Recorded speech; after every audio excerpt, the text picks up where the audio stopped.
Oke. Terima kasih buat teman-teman semua yang sudah bergabung. Sebelum kita mulai penjelasan kita semakin mendalam dalam Tuhan, mungkin kita berdoa terlebih dahulu. Saya akan membawa doanya. Kita satukan hati, kita berdoa. Terima kasih Tuhan Yesus yang baik buat segala berkat rahmat kasih karunia-Mu yang menyertai kami Bapa, mulai kami bangun tidur, boleh menjalankan aktivitas kami seharian ini, hingga saat ini kami boleh berkumpul Bapa, walaupun lewat Zoom, kami akan percaya iman kami akan semakin bertumbuh di dalam-Nya Tuhan Yesus. Bapa, kuasai hati dan pikiran kami Bapa, agar kami boleh lebih fokus lagi, kami boleh lebih bertumbuh bersama-sama lagi ya Tuhan Yesus, untuk memuji, memuliakan nama-Mu Tuhan. Bapa, kami berserah penuh hanya kalau minta pengasahan-Mu, jadilah selalu pada kami seperti yang Engkau ingini Tuhan. Kiranya apa yang disampaikan hamba-Mu kepada kami, apa yang disampaikan teman-teman kami pada kami boleh mengerti, memahami, terlebih menerapkannya dalam kehidupan kami sehari-hari, agar kami boleh lebih Tuhan pakai lebih luar biasa lagi dalam kehidupan kami. Terima kasih Bapa, terpuji termulia nama-Mu, kekal untuk selama-lamanya. Amin. Amin. Amin. Oke, ini dibagi atas 3 orang ya, dari Lady, 2 Tawarikh pasal 3 dan 4, kemudian Stephen King, 2 Tawarikh pasal 5 dan 6, dan Pak Ferry, 2 Tawarikh pasal 7 sampai 9. Oke, diserahkan kepada Lady.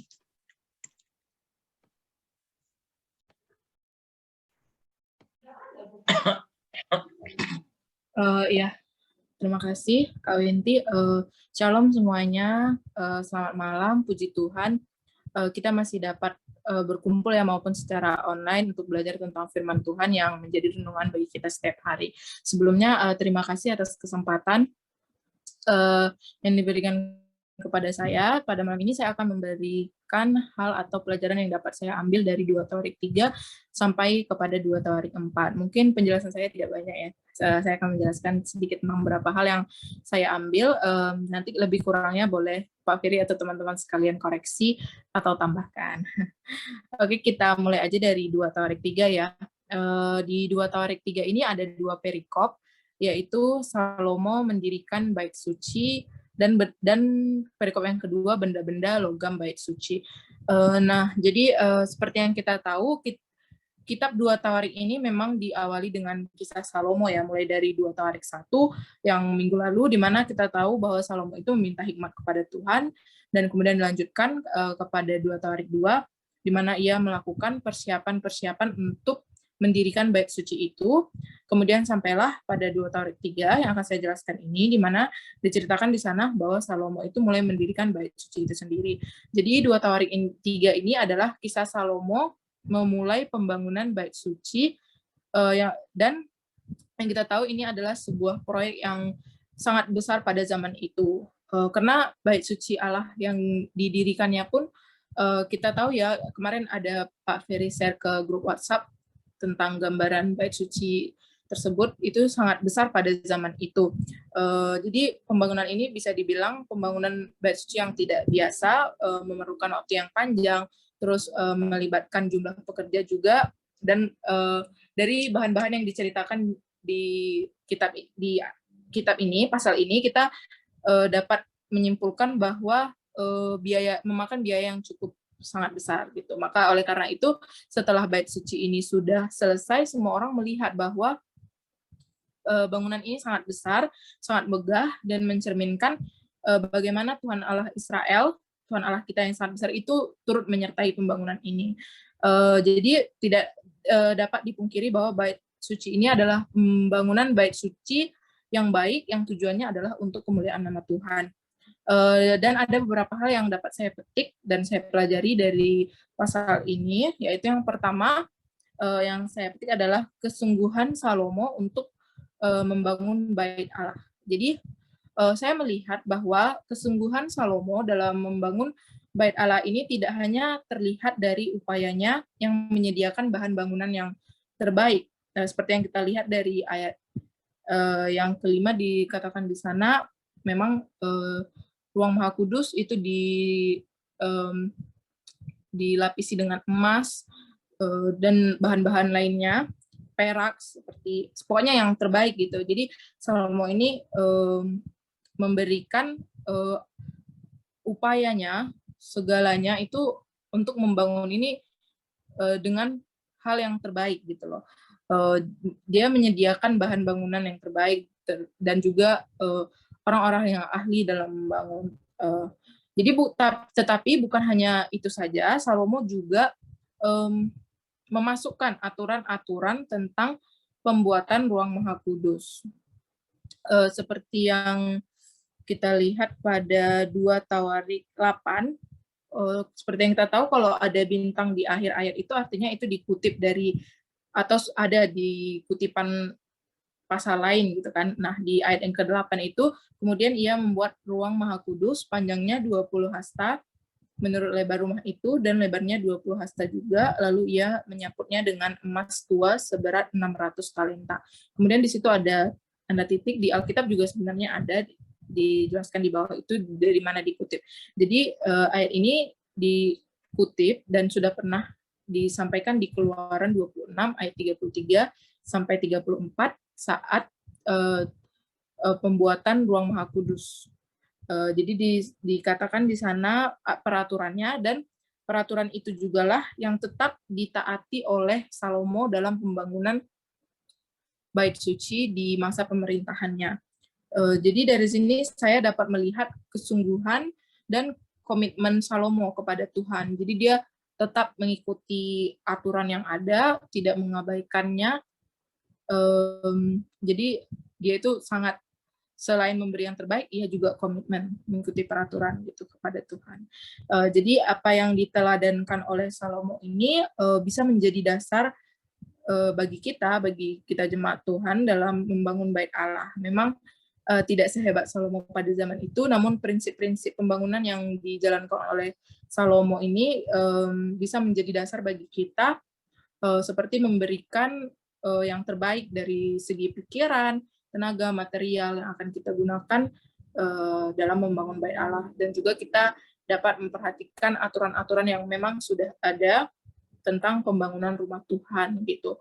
Kemudian hal yang kedua yang dapat saya petik adalah buat kita yang hidup di zaman sekarang ini, ada sesuatu yang lebih penting menurut saya daripada membangun sesuatu yang sifatnya fisik. Kalau diceritakan di sini kan adalah pada saat itu bait Allah secara fisik. Namun ada kitab mencatat seperti ini ayatnya. Bukankah kita bait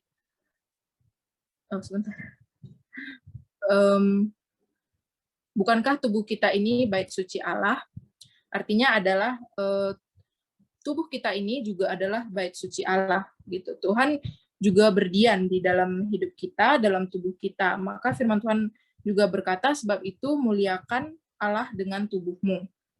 Jadi teman-teman, pada zaman itu mungkin Salomo, bukan mungkin, memang ya, Salomo membangun bait suci dengan megah dan mewah untuk kemuliaan nama Tuhan. Namun buat kita yang hidup di zaman sekarang, selain membangun secara fisik, pastikan juga kita membangun bait suci dengan diri kita sendiri, dari kita sendiri, bukan hanya dengan fisik, namun juga dengan membangun manusia roh, manusia batin kita. Pastikan Kristus juga bisa berdiam di dalam hati kita, betah di dalam kediaman kita. Jadi dengan cara apa ya? Dengan cara hidup berkenan kepada Tuhan dan juga hidup secara benar menurut aturan Dia, menurut aturan Tuhan.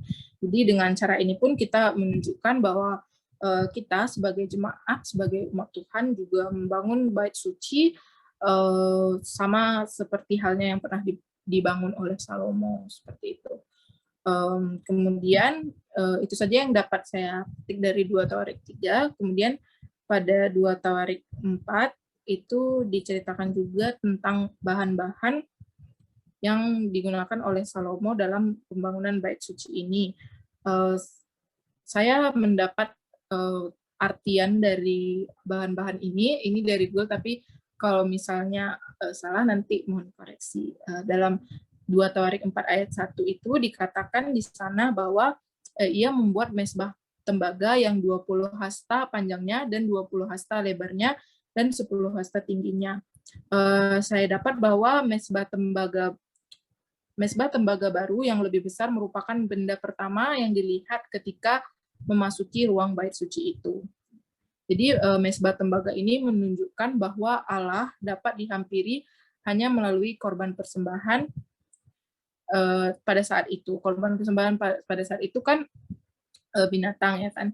Jadi mezbah tembaga itu adalah benda pertama yang dapat kita lihat sebelum memasuki ruang bait suci tersebut. Kemudian pada 2 Tawarik 4 ayat kedua, kemudian dibuatnya lah laut tuangan yang 10 hasta dari tepi ke tepi, bundar keliling 5 hasta tingginya, dan yang dapat dililit berkeliling oleh tali yang 30 hasta panjangnya.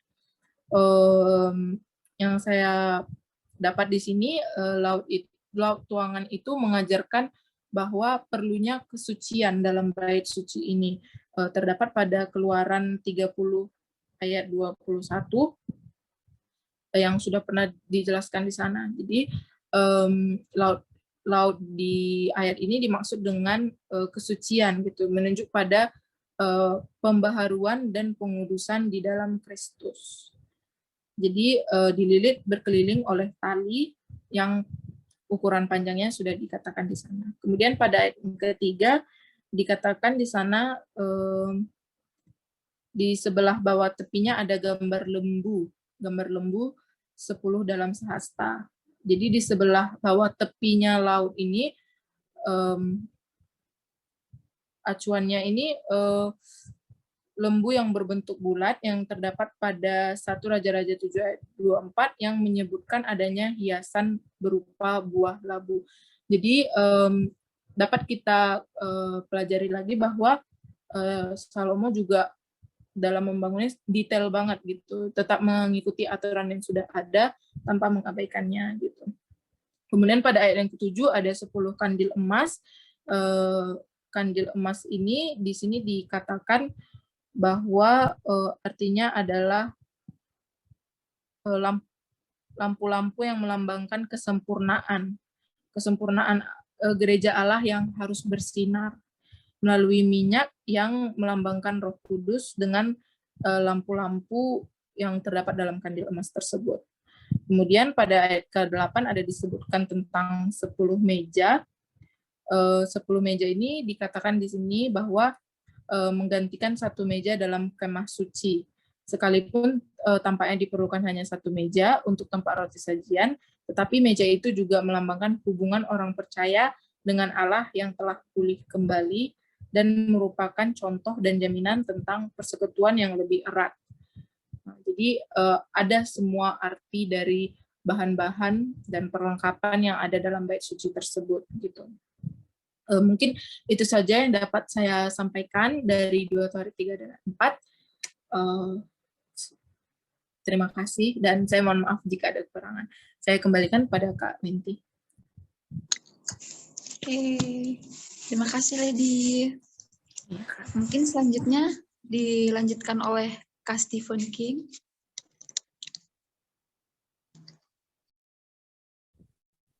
Halo, terima kasih. Nah, boleh minta izin untuk screen sharing?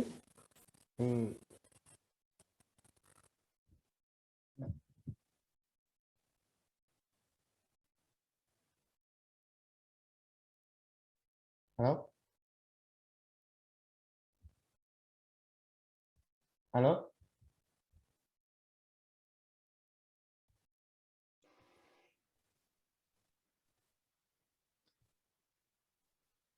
Boleh minta izinnya untuk screen sharing? Ya, Sudah. Ya udah, Steven. ya, terima kasih. Udah bisa, Kak. Ya, tadi mungkin tidak begitu banyak hal, 2 Tawarik 5 dari ayat 2 Tawarik 5 sampai 6 kan. Jadi,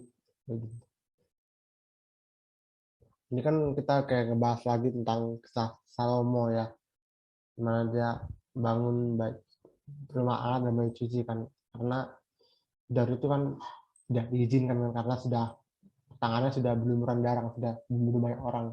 Dan aku percaya kasih setia Tuhan itu sungguh selama-lamanya, karena dia sungguh sangat baik. Kemudian Tuhan adalah sesuatu hal yang sangat indah dalam kehidupan kita ya. Kemudian berarti kan glory. Dalam bahasa Ibrani adalah kabot, yang adalah artinya adalah mulia, agung, makmur, dan berlimpah. Tabut perjanjian itu kayak tempat mana Allah bertemu dengan umatnya. Nah, kalau perjanjian lama kan benar kita harus kayak melalui keberadaan fisik atau gimana ya. Kalau perjanjian baru kita udah percaya dengan Tuhan tuh gimana. Kalau perjanjian lama itu masih kayak sekaku gitu perjanjian lama. Dan juga merupakan tanda kehadiran Allah dan dalam umat Israel. Kita adalah manusia yang terbuat dari daging dan sementara sedangkan Tuhan adalah abadi. Kita bahkan tidak mengerti betulnya kemuliaan dan kebesaran Tuhan melalui rumah Allah di 2 Tawarik 5. Lalu 2 Tawarik 6, Salomo diperbolehkan membangun rumah kejaman bagi Tuhan karena ayahnya Daud sudah ingin bangun tapi tidak diizinkan kan. Karena ya Tuhan berjanji memberkati keturunan kita, datang keturunan Daud, anaknya yaitu Salomo kan, asal kita taatkan dengan segenap hati kita para Tuhan. Namun Daud kan sudah berbuat dosa kan, yang aku pernah sharingan dulu, dan sudah membuat dosa berzina kan dan kecewa ya gitu. Tapi Daud minta ampun sama Tuhan dan mengampuni dosa dan minta maaf gitu. Dan akhirnya Salomo kan anaknya yang lahir jadi raja kan, karena diizinkan dia yang bangun rumah Tuhan, dan Tuhan berkati Salomo dengan hikmat, kebijaksanaan, dan kekayaan untuk bangun rumah Tuhan hingga sekarang.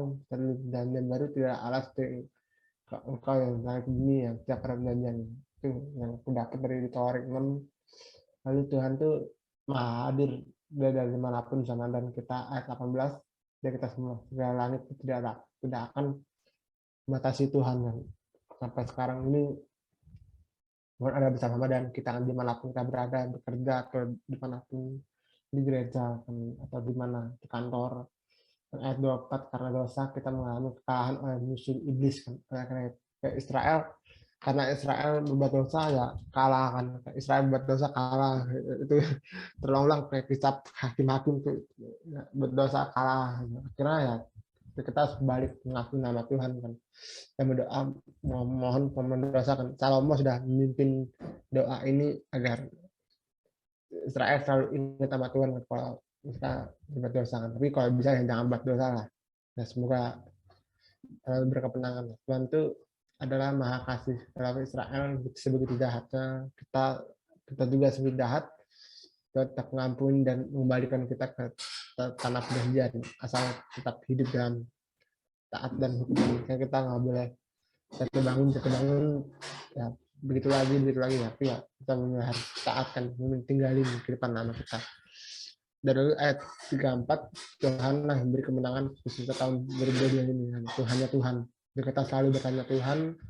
Ya, Daud, Salomo kan bertanya Tuhan dulu, kemana Tuhan ambil kita, dan bukan hidup kita sendiri. Ya, itu sih ya 2 Tawarik 6 yang aku dapat, mungkin nggak banyak. Itu sih yang aku pelajari dari 2 Tawarik 6. Ini ya, itu sih mungkin. Terima kasih ya, kembalikan lagi ke Pak Ferry. Thank you.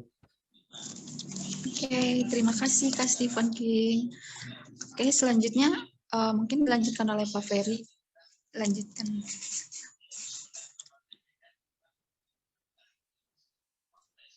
Ya, terima kasih ya penjelasannya. Saya mau menjelaskan ya tentang bait suci ya. Bait suci itu secara garis besar Tuhan menciptakan langit dan bumi, kemudian melalui penciptaan itu dia mau membentuk kerajaannya, namanya kerajaan Allah. Jadi di kerajaan Allah, di Kejadian pasal 2 ya, dia membuat Taman Eden. Taman Eden. Jadi Taman Eden itu tempat ibadah. Di Taman Eden, Adam dan Hawa menyembah Tuhan. Tapi mereka diusir dari Taman Eden karena dosa. Kemudian mereka membentuk satu bangsa, diperbudakan di Mesir 400 tahun. Kemudian di padang gurun, ya di atas gunung, di Gunung Sinai ya, Tuhan menyuruh mereka membuat kemah suci. Jadi kemah suci itu sama dengan Taman Eden. Sesudah 40 tahun kemudian mereka masuk ke tanah Kanaan. Tanah Kanaan. Tetapi Tuhan tidak pernah meminta membangun rumah untuk dia, karena dia pencipta, tidak hanya berdiam dirinya di dalam gedung kecil itu ya. Tetapi Daud rindu membuat rumah ibadah, rumah Tuhan itu. Sehingga Tuhan mengizinkan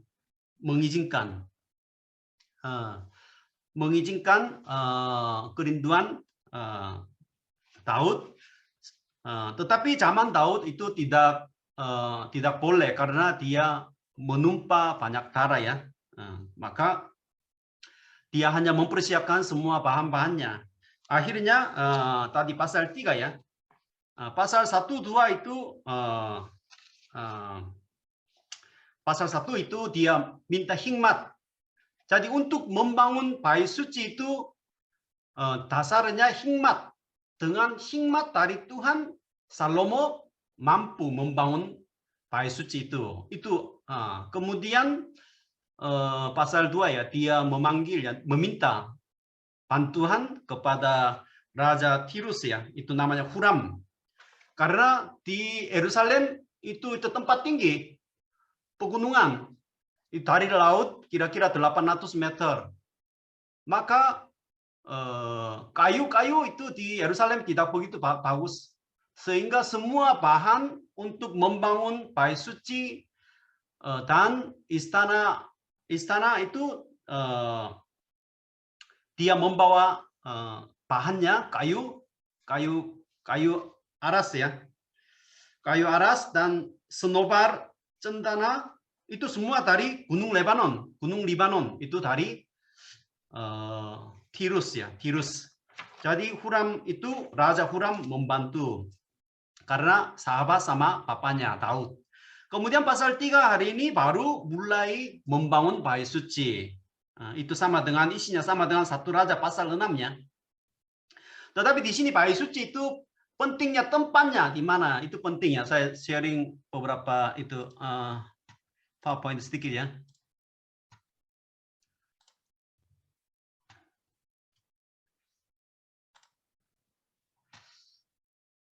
Bait suci itu tempatnya di mana itu sangat penting ya, tempat. Karena pasal 2 Tawari pasal 3 ayat yang pertama itu menjelaskan arti tempat itu dulu, kemudian baru membangun. Jadi 2 Tawari pasal 3 ayat 1 berbunyi begini ya, Salomo memulai mendirikan rumah Tuhan di Yerusalem di Gunung Moria. Di Yerusalem, tapi di sana di Gunung Moria itu di mana Tuhan menampakkan diri kepada Daud. Ayatnya di tempat yang ditetapkan Daud, yakni ini nama tempat lain, di tempat pengirikan ornan atau Arauna. Kalau di 2 Samuel pasal 24 itu Arauna, ornan itu sama. Jadi Yerusalem, kemudian di Yerusalem di Gunung Moria. Kemudian itu zaman Abraham itu kira-kira Gunung Moria itu ada kejadian. Itu kejadian pasal 22 itu Abraham menyerahkan anaknya Ishak, mau menyerahkan, mempersembahkan Ishak sebagai korban. Tetapi itu diganti dengan kambing. Sehingga Abraham kasih nama untuk tempat itu, di gunung itu. Tuhan akan menyediakan. Bahkan sampai hari ini orang mengatakan di gunung Tuhan akan disediakan. Itu namanya Yahweh Jireh. Yahweh Jireh. Tuhan menyediakannya. Tapi kurang tahu Tuhan menyediakan apa. Jadi Moria itu, arti Moria itu wahyu Allah. Jadi ada sesuatu mungkin akan terjadi suatu hari nanti. Jadi zaman Abraham itu sebelum Masehi tahun 2000. Kemudian zaman Daud itu kira-kira sebelum Masehi tahun 1000. Jadi Daud itu membuat mezbah di tempat pengirikan ornan untuk minta pengampunan dosa. Daud itu terjadi. Jadi Tuhan menyediakan di atas Gunung Moria melalui seperti Abraham itu menyerahkan anaknya yang tunggal. Kemudian apa yang terjadi? Pengampunan dosa. Itu ya arti tempat Yerusalem khususnya di ini ya Gunung Moria ini. Bait suci berdiri di sini.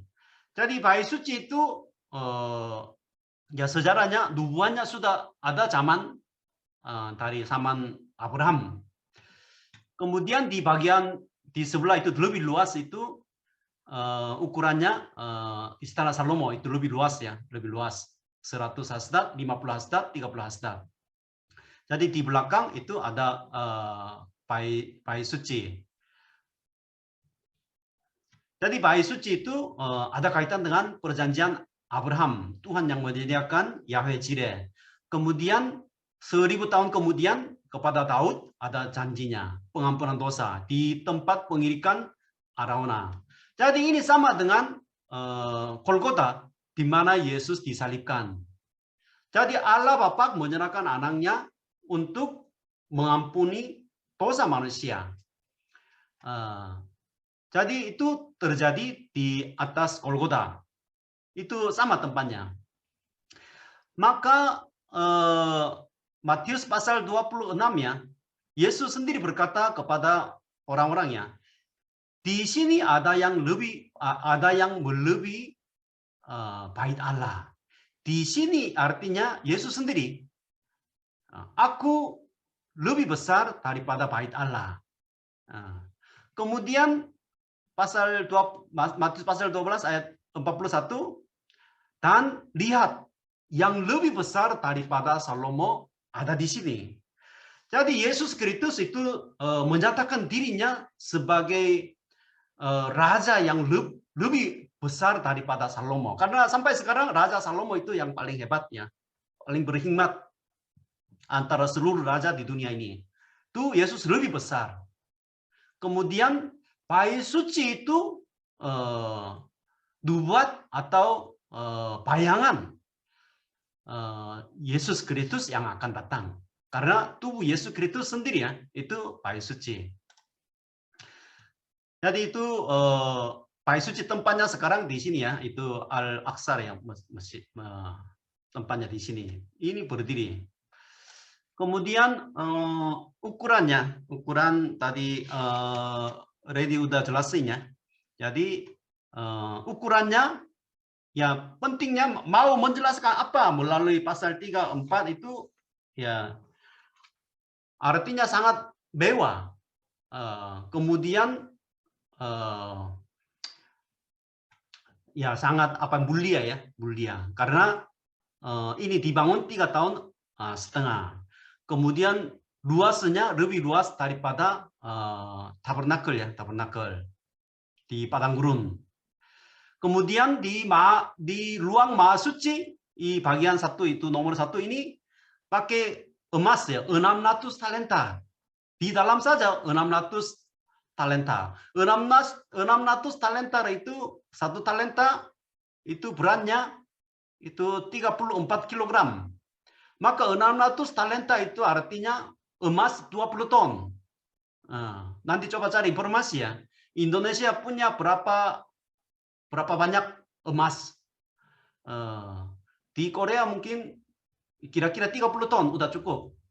Yang paling banyak Amerika Serikat itu kira-kira 8.000 ton. Jadi Korea 30 ton kira-kira. Indonesia juga mungkin ya kira-kira begitu ya. Jadi di tempat yang kecil ini habis 20 ton. Artinya itu sangat mewah dan gagah yang bagus.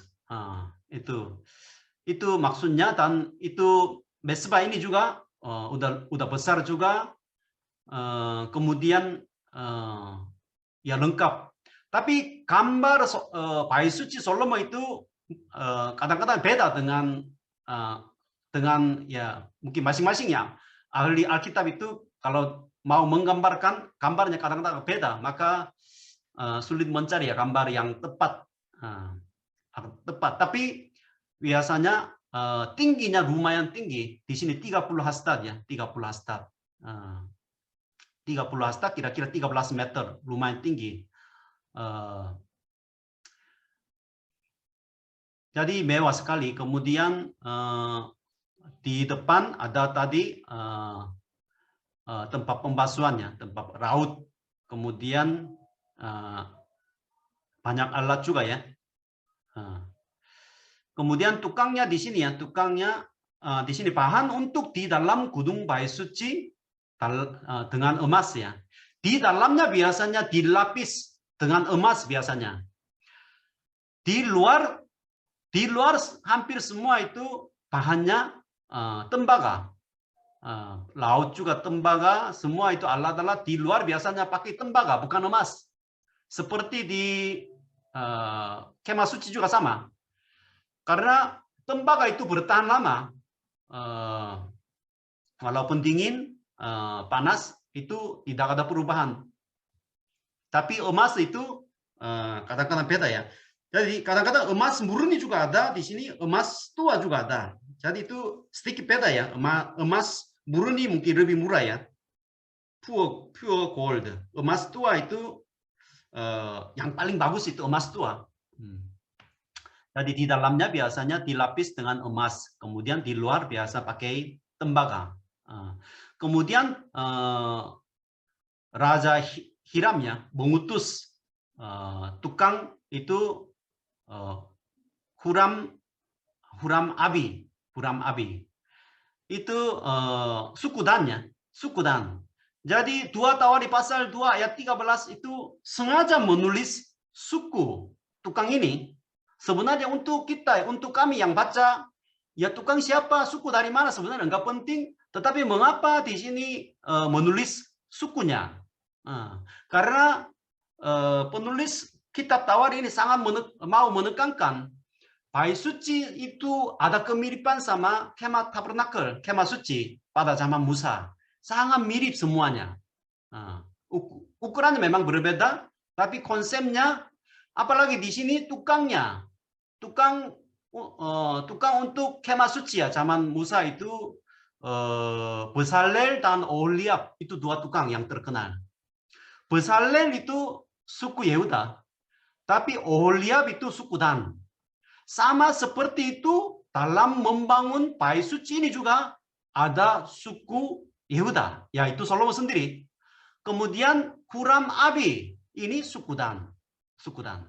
Untuk itu ya, jadi ada kaitannya suku Dan dan suku Yehuda itu membangun Bayi Suci. Bayi Suci Salomo dan ya seperti zaman Musa ya. Bezalel dan Oholiab membangun kemah.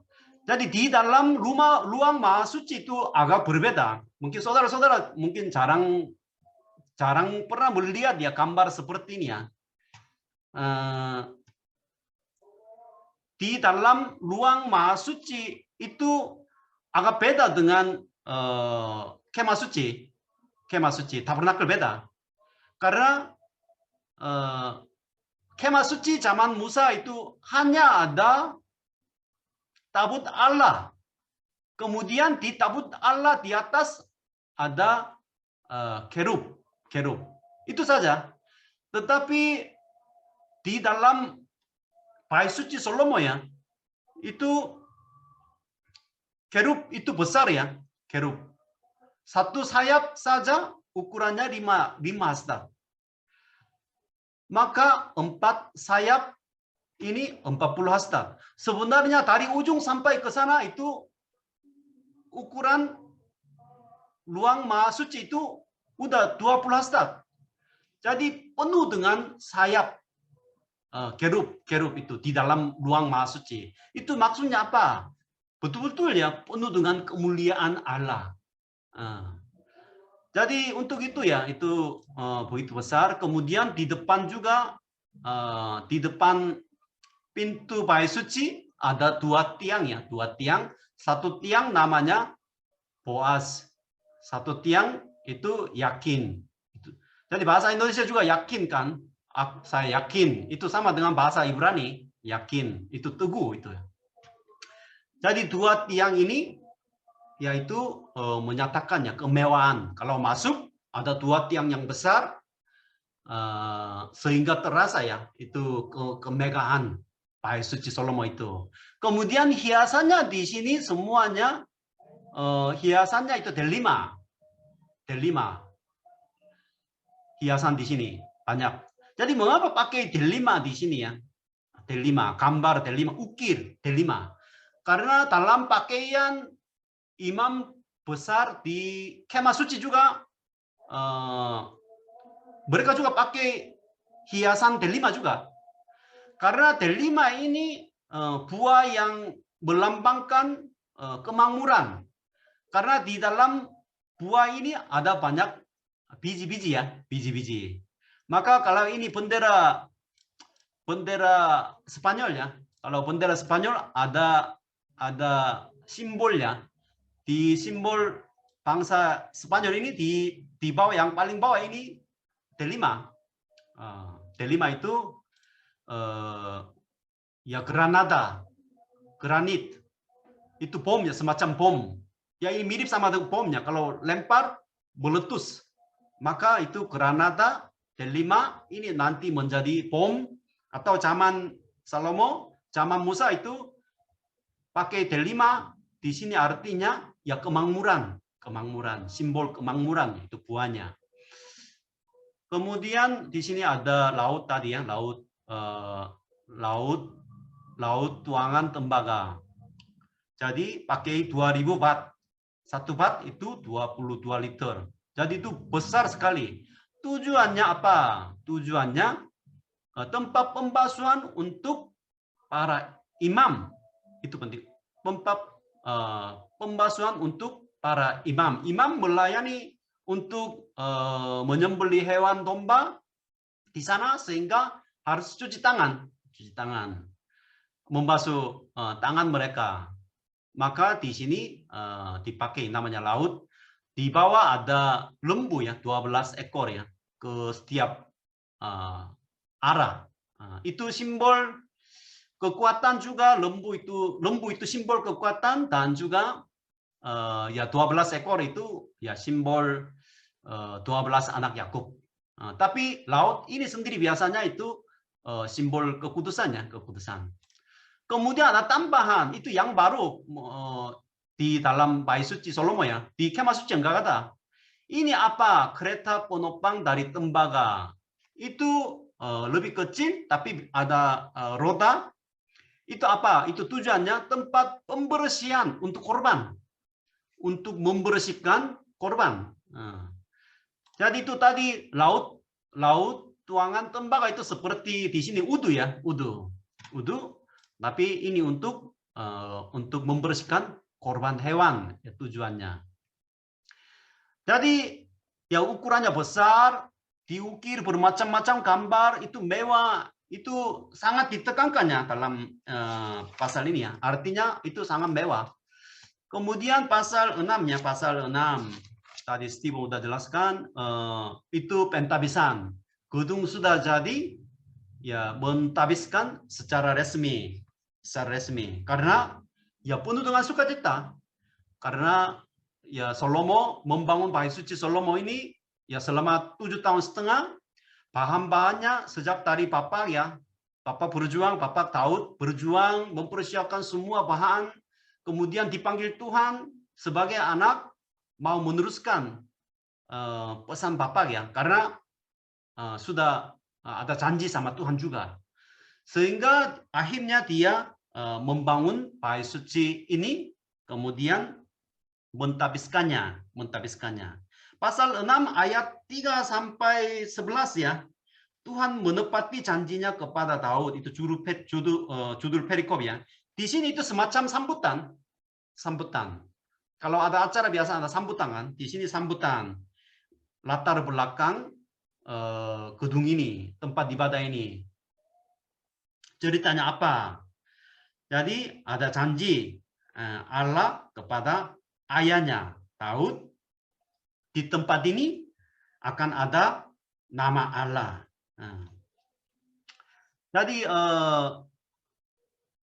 di sini nama Allah, namaku ada di sini, mendirikan rumah ini untuk nama Tuhan Allah Israel. Itu nama Tuhan penting ya, karena Salomo sendiri sudah tahu Allah tidak ada hanya di dalam, tidak bisa hanya hadir di dalam gunung kecil ini ya, tapi ada namanya. Jadi bait suci itu fungsinya ibadah kepada Allah. Maka sekarang untuk orang Kristen arti bait suci itu bait suci Yesus Kristus kan, Yesus Kristus. Maka di dalam nama Yesus Kristus kita menyembah Allah. Itu sama ya, sama. Kemudian dalam acara pentabisannya, habis pentabisan, kemudian ada doa. Doanya lumayan panjang ya, lumayan panjang. Jadi 7 pokok doa dia menaikkan kepada Tuhan. 7 pokok doa di sini. 7 pokok doa di sini ya, pasal 6 ayat 22 sampai 42.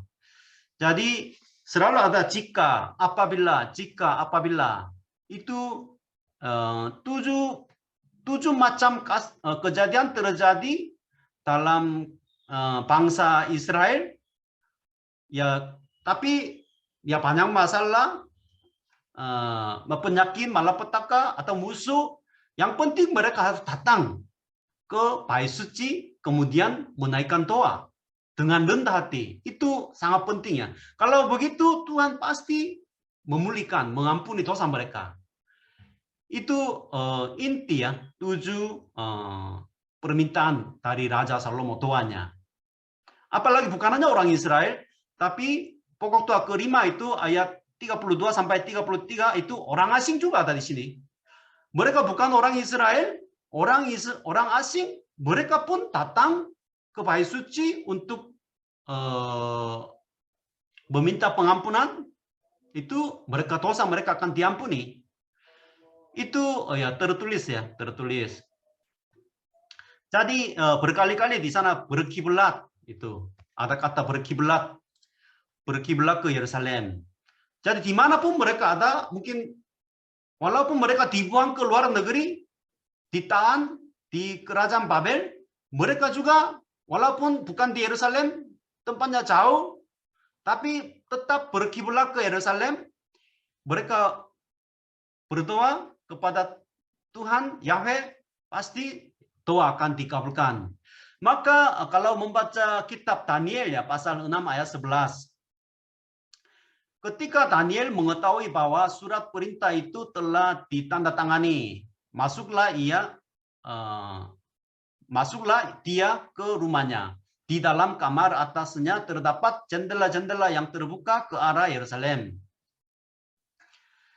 Jadi dia tidak boleh berdoa zaman Daniel ya, karena sekarang dia di kerajaan Babel sebagai tawanannya. Tapi tidak boleh berdoa, tapi dia tetap berdoa, buka jendela-jendela ke arah Yerusalem.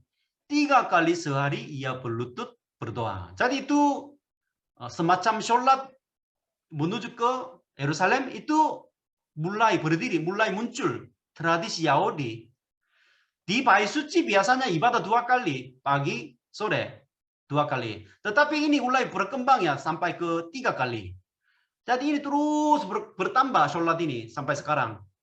Tapi arahnya ke Yerusalem. Seperti yang biasa ia lakukan sebelumnya. Jadi artinya sudah menjadi kebiasaan. Karena mengapa ini berkiblat ke Yerusalem? Karena ada doa Salomo ini. Doa sudah selesai, pasal 7, api turun dari langit, memakan habis korban bakaran dan korban-korban sembelihan itu. Dan kemuliaan Tuhan memenuhi rumah itu. Doa sudah selesai, api turun dari langit, ya artinya semua itu pentabisan, bait suci, dan doa Salomo itu diterima oleh Tuhan. Jadi api turun itu sama dengan zaman Musa juga ya. Musa membangun kemah suci, kemudian pertama kali mereka mengadakan ibadah. Waktu itu juga Imamah pasal 9 ayat 24. Dan keluarlah api dari hadapan Tuhan, lalu menghanguskan korban bakaran. Jadi itu sama, itu selalu itu dibandingkan dengan zaman Musa. Itu maksudnya ya. Betul-betul ini juga terjadi seperti zaman Musa, itu maksudnya. Jadi api yang turun ini dipadamkan pada saat bait suci dihancur oleh kerajaan Babel sebelum Masehi tahun 586 ya. Belum pernah bakar ya. Kira-kira ya 400 tahun. Belum pernah dipadamkan. Api itu tidak boleh dipadamkan. Jadi orang Kristen juga ya, selalu apinya berkobar-kobar. Tetapi ya penuh dengan dosa sehingga dihancur oleh kerajaan Babel, baru dipadamkan.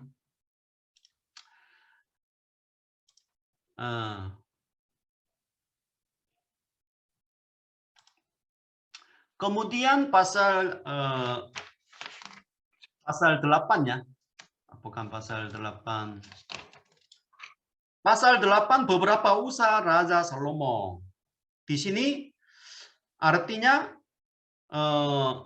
pentabisan bait suci semua sudah selesai. Kemudian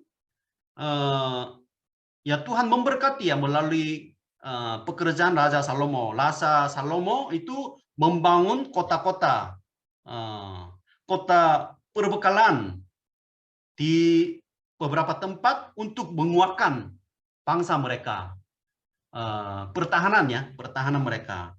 Kemudian membuat beberapa aturan agama yang harus taat ya, hari raya, 3 hari raya. Secara agamawi ya, itu semua itu sudah selesai. Ayat 16 ya, maka terlaksanalah segala pekerjaan Salomo.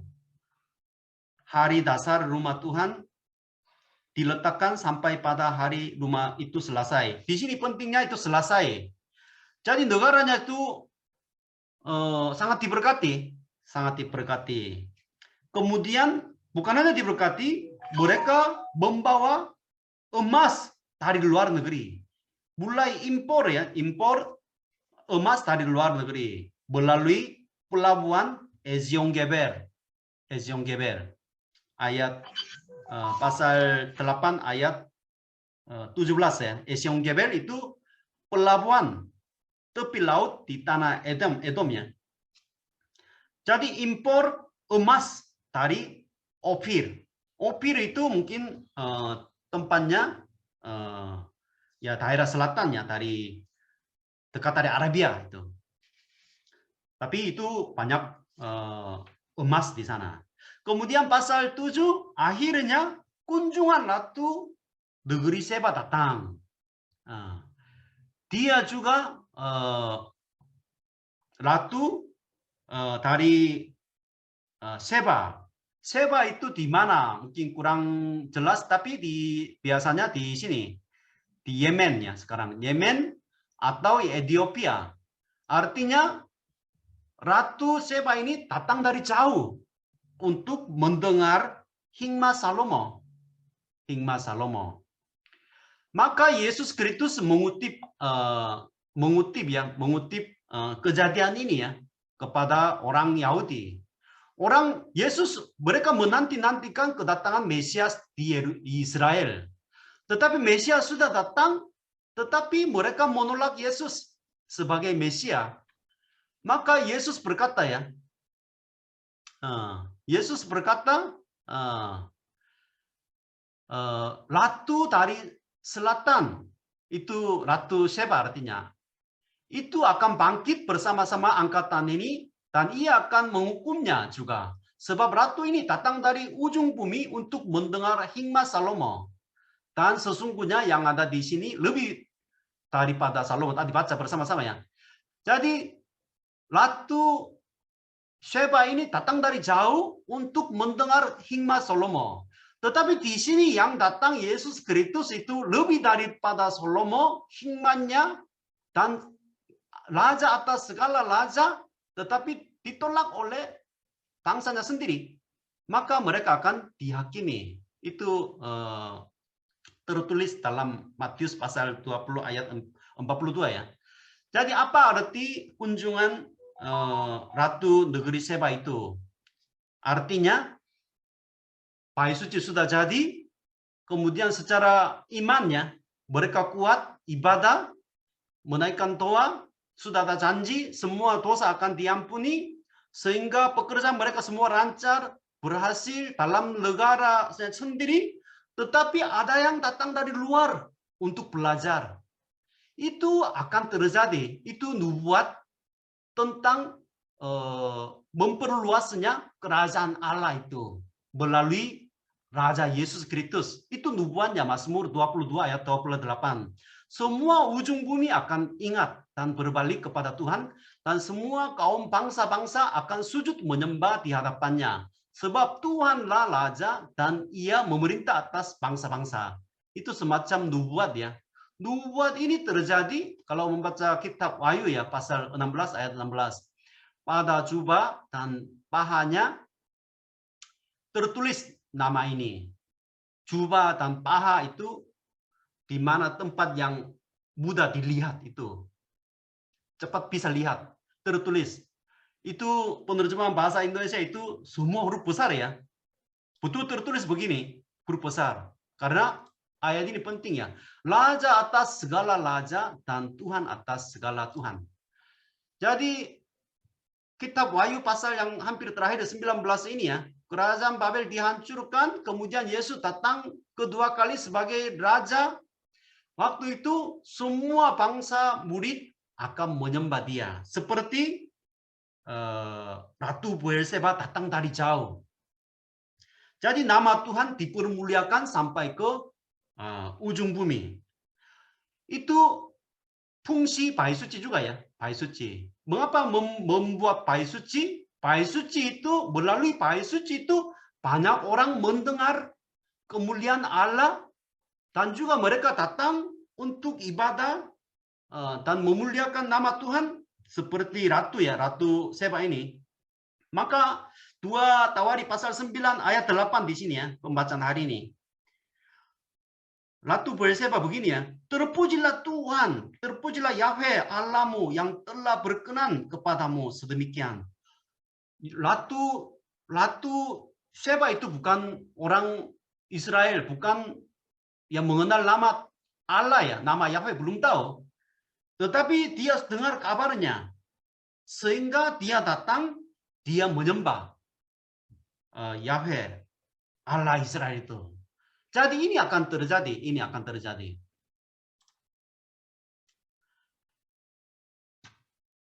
Maka di sini banyak ya, impor ekspor banyak terjadi. Salomo itu apa ya, membentuk ya kerajaan yang mulia, yang kaya raya.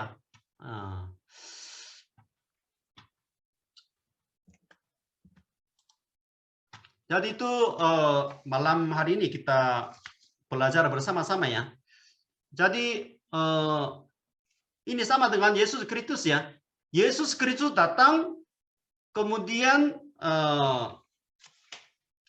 kita menyembah Allah melalui Yesus Kristus dalam namanya, karena Yesus Kristus itu melalui Yesus Kristus kita bisa menyembah. Yesus Kristus sendiri bait Allah. Jadi ini terjadi, ibadah terjadi lancar, sehingga semua itu kegiatan hasilnya bukan hanya di dalam negeri sampai ke ujung bumi. Ini kabar ini semua itu diberitakan sampai ke ujung bumi, banyak orang akan datang untuk mendengar hikmatnya. Itu akan terjadi kalau Mesias datang. Sekarang kerajaan Allah ini semakin akan diperluas melalui berdirinya bait suci itu yang sesuai dengan fungsinya. Jadi yang melalui pembahasan hari ini ya, kita bisa belajar yang mungkin yang pertama ya tadi ya, itu bait suci itu ya tadi ya, harga mahal. Jadi bait suci itu sekarang Yesus Kristus sendiri. Kemudian tubuh Yesus Kristus itu bait suci. Tubuh Yesus Kristus itu artinya gereja, jemaat. Itu tubuh Yesus Kristus. Jadi tubuh Yesus Kristus itu fungsinya apa? Fungsinya ibadah. Ibadah. Jadi yang pertama kita harus menyadari bahwa kita sebagai tubuh Yesus Kristus, harga tubuh kita, harga jiwa kita itu mahal sekali. Seperti ya 600 ya, 600 emas ya, talenta emas itu. Jadi itu identitas kita sebagai anak Tuhan. Jadi banyak orang itu tidak ada harga diri. Walaupun dia orang Kristen, merasa tidak ada harga. Enggak. Kita harga yang mulia, harga yang mahal. Karena juga dibeli oleh darah Yesus Kristus yang mahal. Sehingga jangan meremehkannya harga kita sebagai orang Kristen, anak Tuhan. Dan juga gereja. Gereja juga ya mungkin lemah, mungkin enggak kuat, ya mungkin kelihatannya tidak ada kuasa, tapi itu pikiran kita. Gereja itu menurut pandangan Tuhan itu gerejanya satu-satunya harapan untuk bangsa ini, untuk dunia ini. Jadi harga tubuh Yesus Kristus, harga jemaat itu sangat mahal. Kemudian melalui gereja itu Tuhan mau beribadah. Zaman corona ini ya, banyak orang mundur dari gereja, malas ibadah. Ibadah itu sudah menjadi opsi ya. Kalau ada waktu ibadah, enggak ada waktu enggak ibadah. Itu mungkin sering terjadi. Jadi bait suci itu yang penting ya ibadah. Ibadah penting ya. Berdoa seperti Salomo. Berdoa ibadah. Sehingga apinya turun.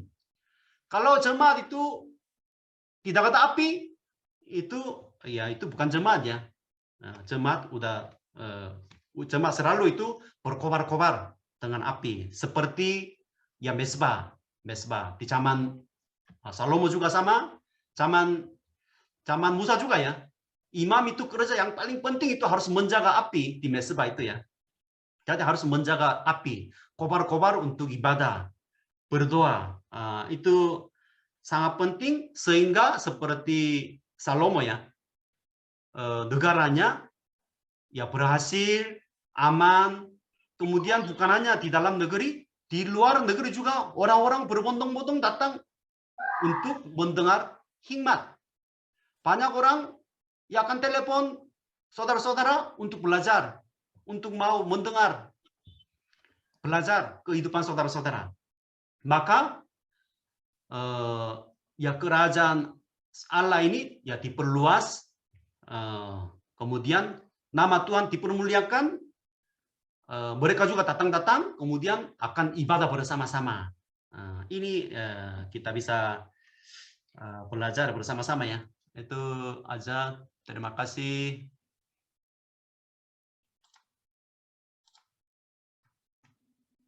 Ayo Enti ya. Baik, terima kasih penjelasannya Pak Ferry. Tadi juga Lady udah jelaskan dan Kak Steven. Semoga kita semua semakin bertumbuh atas apa yang disampaikan tadi. Ada pertanyaan Dan mungkin kalau ada pertanyaan boleh pertanyaan yang ya Enti. Jika ada yang ingin Ada bertanya, pertanyaan ada enggak?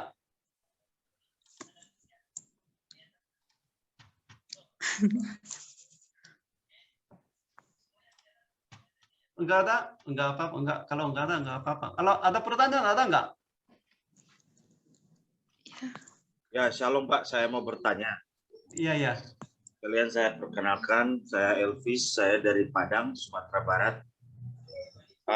Ya, saya baru masuk, jadi baru dengar sedikit penjelasan Bapak. Tapi yang saya tangkap tentang bagaimana bait Allah dan juga tentang akhir zaman. Jadi kalau dilihat dari story-nya Pak, yang mau saya tanyakan, apakah nanti bait Allah itu yang ketiga di dalam cerita-cerita atau nubuatan itu apa memang akan terbangun kembali di Yerusalem atau bagaimana? Secara harafiah atau secara nubuatan itu apakah nanti terjadi atau bagaimana? Terima kasih Pak, itu ya. Iya, iya, iya. Sekarang Israel ya, Israel mau aku sharing tadi ya, sharing sedikit.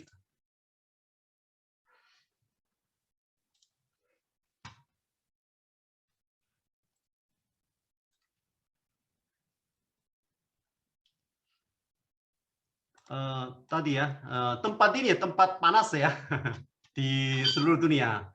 Ya, Tempat ini betul. tempat panas karena ya tempat ini ada masjid. Jadi itu ya kerinduan masyarakat di sini di sekitar orang Israel ya. Mereka rindu membangun bait suci yang ketiga namanya. Ketiga. Yang pertama bait suci Salomo, yang kedua bait suci Zerubabel. Memang ada ketiga bait suci Herodes, tapi itu tidak dihitung. Maka mereka rindu membangun bait suci yang ketiga. Tempatnya di mana? Ya tempatnya di sini. Kalau membangun harus bongkar dulu ya. Kalau bongkar gimana? Ada peperangan di dunia ini ya. Maka itu agak sulit. Kemudian nanti ini pintunya, pintu timur itu Golden Gate namanya. Pintu sekarang tutup kan? Mereka masih menunggu kedatangan Mesias. Kalau Mesias datang, akan masuk lewat pintu timur ini. Tertulis di dalam kitab Yeskel ya, Yeskel pasal 43. Jadi, tapi mereka membangun bait suci yang ketiga seperti zaman Salomo, tetapi tempatnya masalah. Kemudian yang kedua masalahnya kurang tahu di mana ada tabut Allah. Tabut Allah. Jadi sebelum kemarin waktu bait suci Salomo sudah dibangun, kemudian tabut perjanjian dipindah ke dalam bait suci Salomo. Karena bait suci Salomo itu di dalam bait suci itu yang paling penting itu tabut Allah. Kalau tidak ada tabut Allah sebenarnya itu sebuah gedung saja. Tapi sekarang kurang tahu tabut Allah itu di mana. Tafsiran yang pertama, waktu bait suci Salomo dihancur oleh kerajaan Babel, ya orang Babel dibawa ke Babel. Itu tafsiran yang pertama. Tapi yang kedua, sebelum mereka datang ke Yerusalem, sudah beberapa imam itu mereka menyembunyikan tabut Allah di bawah Masjid Al-Aqsa ini. Di bawah. Kalau di bawah harus cari, harus bongkar juga ya. Maka belum ada tabut Allah, itu agak sulit juga. Walaupun bangun gedung yang besar, yang mewah, ya apa arti itu? Maka sampai sekarang sudah ada sekolah imam, ya semua udah dilatih semuanya, hewan korban ternak dipelihara juga. Sekolah imamnya udah ada, tapi sampai sekarang belum jadi. Tapi menurut mereka ya mungkin suatu hari nanti ya cita-cita mereka itu mau bangun. Tetapi untuk orang Kristen kita tafsirannya tadi ya, tabut Allah itu Yesus Kristus sendiri, karena dia bongkar semua, kemudian 3 hari kemudian membangun bait Allah. Itu artinya melalui salib dan kebangkitan Yesus Kristus sudah menggenapi semua arti bait suci. Maka nanti kota Yerusalem baru turun dari surga. Wahyu, kitab Wahyu pasal 21 ya. Itu ayatnya untuk orang Kristen Wahyu pasal 21 ayat 22. Di kota Yerusalem baru perlu bait suci atau tidak?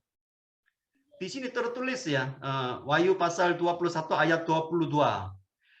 Dan aku melihat bait suci di dalamnya. Di dalam kota Yerusalem, dia tidak melihat bait suci. Sebab Allah Tuhan yang Maha Kuasa. Di sini Allah Tuhan yang Maha Kuasa, di sini artinya Allah Yahweh yang Maha Kuasa adalah bait sucinya. Allah sendiri bait suci. Demikian juga di sini ya, demikian juga anak domba itu. Karena Yesus Kristus anak domba itu sendiri bait suci, sehingga kota Yerusalem baru ya tidak usah membangun bait suci lagi untuk orang Kristen.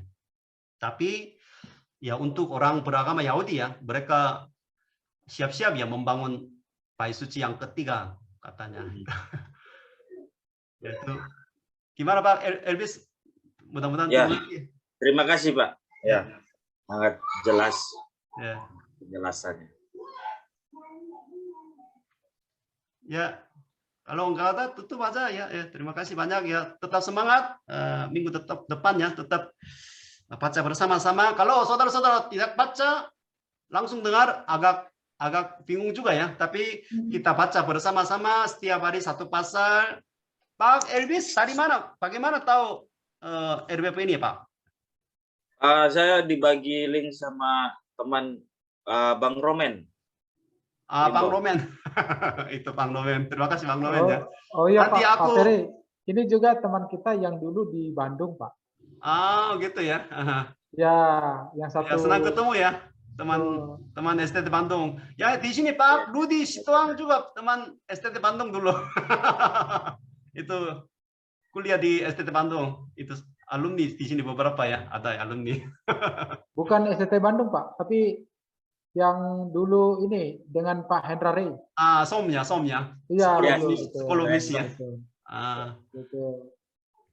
Ya. Nanti ya biar aku sharing ya file ya, membaca Alkitab bersama-sama. Nanti Roman sharing ke Elvis ya, biar tetap baca bersama-sama.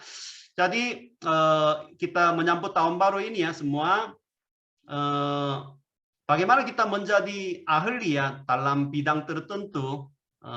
Jadi mau jadi ahli itu tidak bisa secara tiba-tiba atau dalam beberapa tahunnya. Harus habis 10.000 jam. 10.000 jam habis, maka saudara-saudara akan disebut ahli ya. Sehingga itu setiap hari berulang-ulang sedikit demi sedikit membaca, mendoakan, sehingga iman kita juga bertumbuh. Kemudian kita nanti ya bisa sharing firman Tuhan bersama-sama dengan teman-teman juga ya. Itu saja, tetap semangat, baca bersama-sama. Itu. Terima kasih banyak, Tuhan memberkati. Oke, terima kasih banyak Pak Ferry.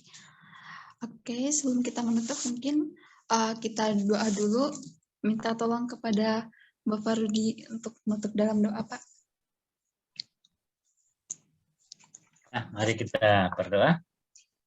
Kami bersyukur Tuhan untuk malam hari ini sharing firman yang boleh Tuhan taburkan melalui hamba-Mu. Telah ini juga menguatkan kami hari demi hari Tuhan, betapa Engkau ajaib dulu enggak sekarang ya Tuhan Yesus. Kau yang selalu menyertai kami, Tuhan, kami juga percaya Kau juga berikan hikmat pada kami seperti Salomo ya Tuhan. Mungkin tidak terlalu besar yang boleh kami berikan, kami buat ya Tuhan. Ialah hal-hal yang kecil juga, hikmat dalam studi, pekerjaan, apapun aktivitas yang boleh Tuhan taruh dalam kehidupan kami, itu menjadi berkat bagi kami sendiri, bagi orang lain ya Tuhan. Kami percaya Tuhan yang akan berikan terus hikmat itu kepada kami Bapa. Kalau kami percaya dan setia kepada Bapa. Tuhan, kami serahkan sisa malam hari ini, berkati kami yang terus menuntun kami hari lepas hari ke depan dalam pembacaan firman. Berkati kami, berkati saudara-saudara kami, berkati orang tua kami dimanapun berada ya Tuhan, yang terus juga mendoakan kami ya Tuhan yang studi, yang bekerja Bapa. Tuhan, terima kasih Bapa. Ya, dalam nama anak Yesus Kristus kami berdoa dan mengucap syukur. Amin. Amin. Oke. Terima kasih Pak. Oh ya, ada yang bisa minta tolong ngambilin gambarnya, foto. Foto bersama. Foto Stephen.